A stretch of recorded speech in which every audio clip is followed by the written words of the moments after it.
এই গলার অপরাধটা কি? এই গলা দিয়ে শিক্ষা নিয়ে কথা বেরোচ্ছিল, এই গলার কণ্ঠস্বরে শিক্ষার দাবি ছিল।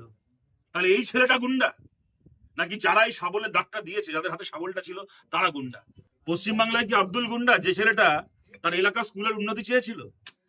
বাংলায় কি আব্দুল গুন্ডা, যে আব্দুল নিজের বাবাকে হারানোর পরে, ওর মা নিজের স্বামীকে এরকম ভাবে খুন হতে দেখার পরে, এই ঘরে দাঁড়িয়ে তার মা ছেলে বলছে যে আমাদের নিজের পরিবারের জন্য একটা নয়া পয়সা ক্ষতিপূরণ চাই না, আমরা ক্ষতিপূরণ নিতে অস্বীকার করছি, যেন সরকারের ওই ক্ষতিপূরণের টাকায় আমাদের রাজ্যের ছেলে মেয়েদের জন্য একটা সরকারি স্কুল তৈরি হয়, আন্তর্জাতিক মানের সরকারি স্কুল তৈরি হয়।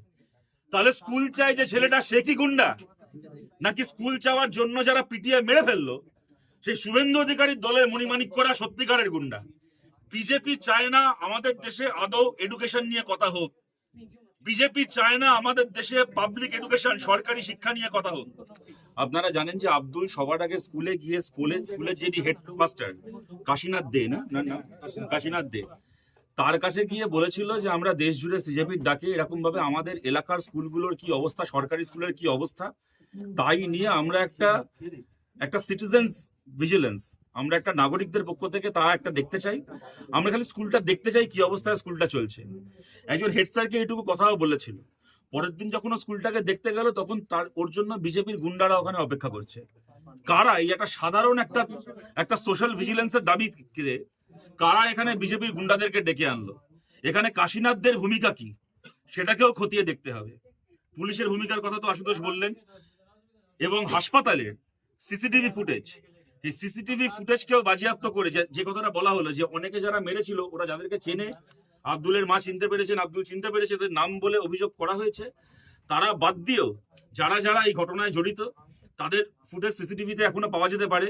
হাসপাতালের ইন্দাস হাসপাতালের ওই সিসিটিভি ফুটেজকে বাজেয়াপ্ত করে তাদেরকে চিহ্নিত করতে হবে। এবং দেখুন, আপনাদের একটা কথা বলছি, শুভেন্দু অধিকারী মুখ্যমন্ত্রী হওয়ার পরে খুব গুন্ডা দমন আইন করে লাফিয়েছিল, বলতে খারাপ লাগে, কিন্তু আপনাদেরও অনেকে তখন মনে করেছিলেন যে দারুণ একটা আইন আসছে, ক্রাইম হওয়ার আগে 1 বছরের জন্য জেল হয়ে যাবে, বিরোধীরা হেভি জব্দ হবে। কিন্তু আজকে তাকিয়ে দেখুন পশ্চিমবাংলায় সত্যি সত্যি গুন্ডা কারা পোষে। পশ্চিমবাংলায় কি আব্দুল গুন্ডা, যে ছেলেটা তার এলাকার স্কুলের উন্নতি চেয়েছিল? বাংলায় কি আব্দুল গুন্ডা, যে আব্দুল নিজের বাবাকে হারানোর পরে, ওর মা নিজের স্বামীকে এরকম ভাবে খুন হতে দেখার পরে, মা আর ছেলে মিলে বলছে, দেখছেন ওদের বাড়ির অবস্থা, দেখছেন যে রাস্তা দিয়ে আমরা হেঁটে আসলাম সেই রাস্তার অবস্থা আপনারা দেখেছেন, এই ঘরে দাঁড়িয়ে তার মা আর ছেলে বলছে যে আমাদের নিজের পরিবারের জন্য একটা নয়া পয়সা ক্ষতিপূরণ চাই না, আমরা ক্ষতিপূরণ নিতে অস্বীকার করছি, যেন সরকারের ওই ক্ষতিপূরণের টাকায় আমাদের রাজ্যের ছেলে মেয়েদের জন্য একটা সরকারি স্কুল তৈরি হয়, আন্তর্জাতিক মানের সরকারি স্কুল তৈরি হয়। তাহলে স্কুল চাই যে ছেলেটা, সে কি গুন্ডা? নাকি স্কুল চাওয়ার জন্য যারা পিটিয়ে মেরে ফেললো সেই শুভেন্দু অধিকারীর দলের মণিমাণিক্যরা সত্যিকারের গুন্ডা? সেই গুন্ডাদেরকে বাংলায় কে দমন করবে?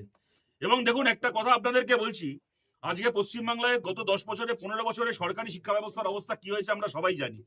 স্কুলগুলোর এই যে অবস্থা হয়েছে, আজকে এমন তো নয় যে 3 মাস হলো যে সরকার এসছে সেই সরকারকে কেউ দায়ী করছে পশ্চিমবাংলার সরকারি স্কুল খারাপ হওয়ার জন্য।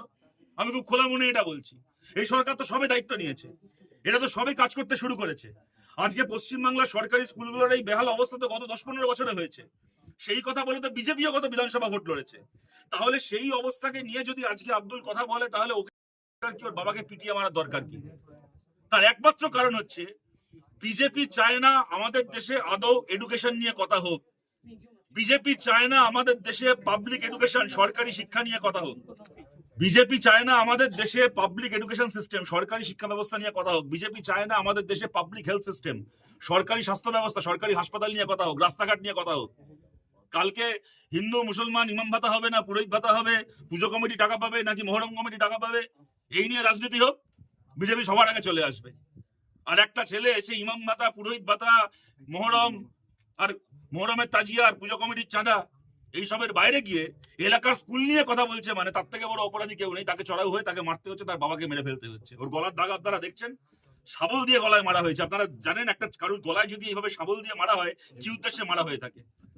বলুন, তাহলে গুন্ডাটাকে গলায় শাবলের দাগ দিয়ে যে ছেলেটা দাঁড়িয়ে আছে, এই গলার অপরাধটা কি? এই গলা দিয়ে শিক্ষা নিয়ে কথা বেরোচ্ছিল, এই গলার কণ্ঠস্বরে শিক্ষার দাবি ছিল। তাহলে এই ছেলেটা গুন্ডা, নাকি যারা এই শাবলের দাগটা দিয়েছে, যাদের হাতে শাবলটা ছিল, তারা গুন্ডা? ওই গুন্ডাদেরকে দমন করার আইন পশ্চিমবাংলায় কে আনবে?